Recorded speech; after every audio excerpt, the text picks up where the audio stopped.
Hey guys, SFP here, and welcome to episode number 42 of my FIFA 15 DC United career mode. This is the second video of my double upload for Monday today, which is technically Labor Day. Excuse me, it is Labor Day. And here we're going to start off with the FC Dallas versus DC United game, guys. And I have to say these two games were a little bit lackluster in my opinion, which is why there wasn't too many opportunities in general from both games, and so that is probably why the episode will probably be one of the shortest episodes I've ever produced, which is kind of weird because I'm so used to. My goal, like I said before, guys, is to have the video between 15 and 20 minutes long. I know it may be too long for some people, but I also don't want to make 10-minute videos, 9-minute videos, because I'm just gonna skip on the content of the actual game, and I want you guys to get the feel of the game that I've been playing, which is why I try to give you guys most of the close encounters, not of the third kind, but of the goal scoring persuasion. And here we see the FC Dallas team, and I don't even bother with these what's it called, these lineups anymore, because I'm starting to not know half of the players on each team because they're either regens or they're people of lesser fame, so to speak. But our starting 11, obviously, I know them very well.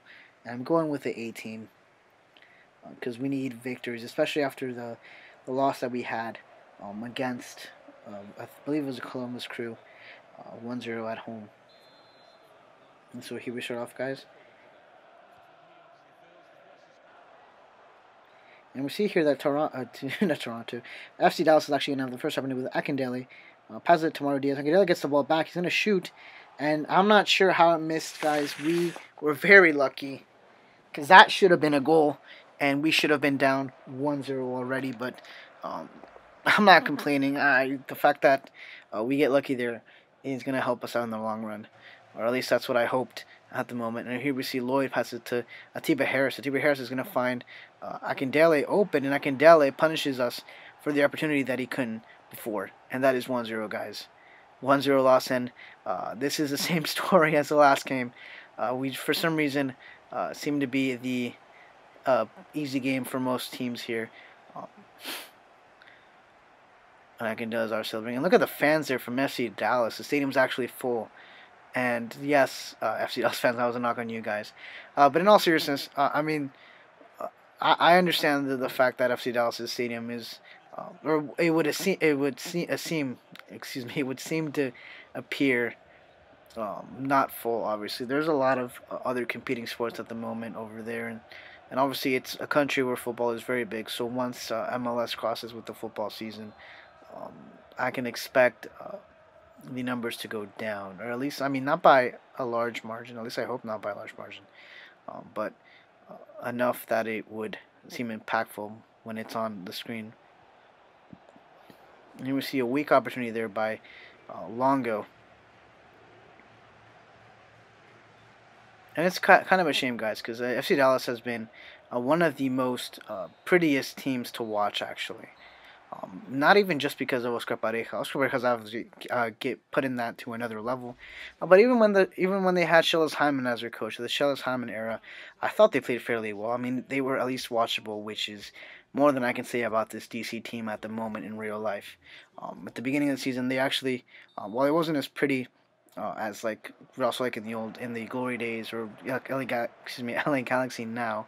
And God, I think I need a speech teacher or something, because I keep mincing my words. And what a soft kick by Luperto. It was a nice place shot. Just more power would have been enough. Oh, and here we see a fumble. Bill Hamid and the defender there, which I want to say is Birnbaum, almost created an own goal opportunity. And here we see Velarde, and I'm not sure why Velarde did the 360. The turn, that was just horrible. I should have basically put it on the farther post, but for some reason he decided to go for the closer one. And here we see the Velarde is disappointed in himself for that shot as well. And we're running out of time here, guys. And as you can see, the first half was kind of just that one goal, and that was it. But the second half, I was trying so hard to get that equalizer. For some reason, the post just hates me, guys. And we see here that that's unfortunately how the game is going to end here. It's going to be a 1-0 victory for FC Dallas. And it's going to be something that Oscar Pareja is going to be happy for.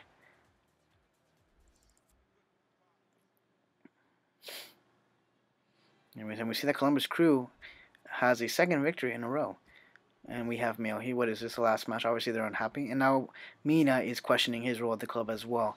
And obviously, center back is a position, a position that I am very well covered here. And I'm actually adding another center back, guys. And I'm pretty sure some of you are ripping your hair out of your head saying, why SFP? Why are you adding another center back? And one of my mottos is just get the best players available. And that is why I'm trying to excuse me, I'm a little distracted with the Mina thing. I believe he's asking for a new contract, which is kind of weird because he's already unhappy about his role. So why would you want a new contract if you're unhappy in the place you are? That doesn't make any sense.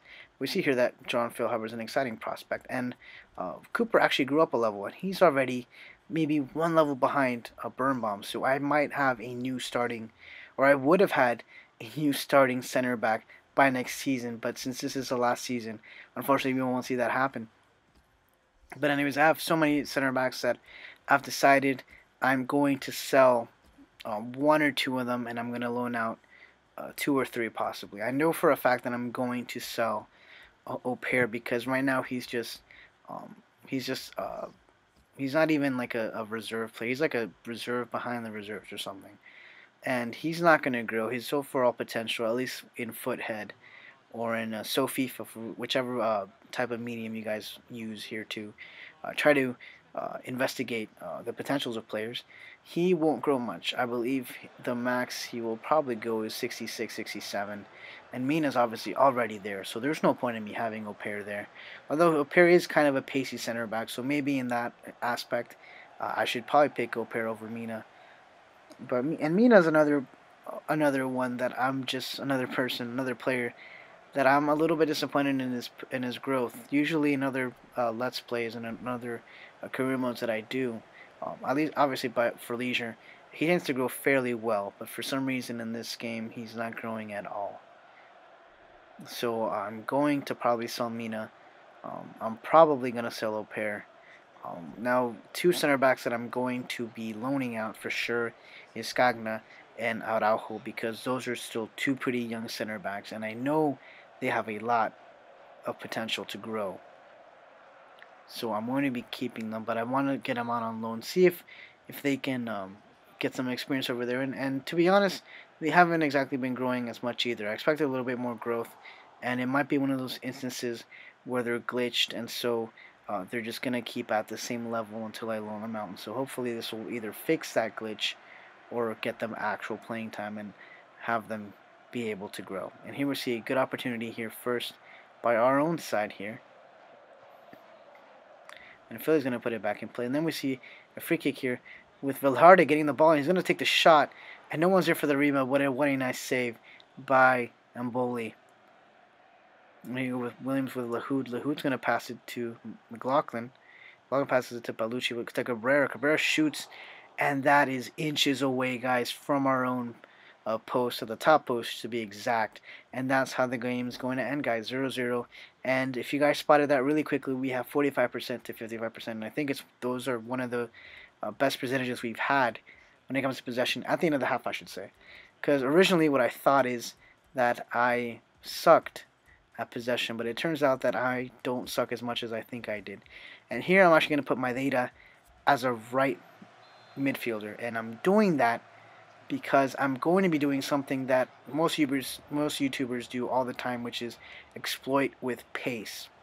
And I'm not very big on it because, I mean, with pace you can basically achieve a lot of things, but right now I'm basically being a little hypocritical here. I'm going for the pace that Madeira has because I think it's 98 acceleration, 97 pace. It's something extremely crazy. And here we see that Spindle had a shot, and I thought I was being pulled down, guys. I could have sworn that should have been a PK because I felt a tug. I virtually felt the tug, literally on my shirt here.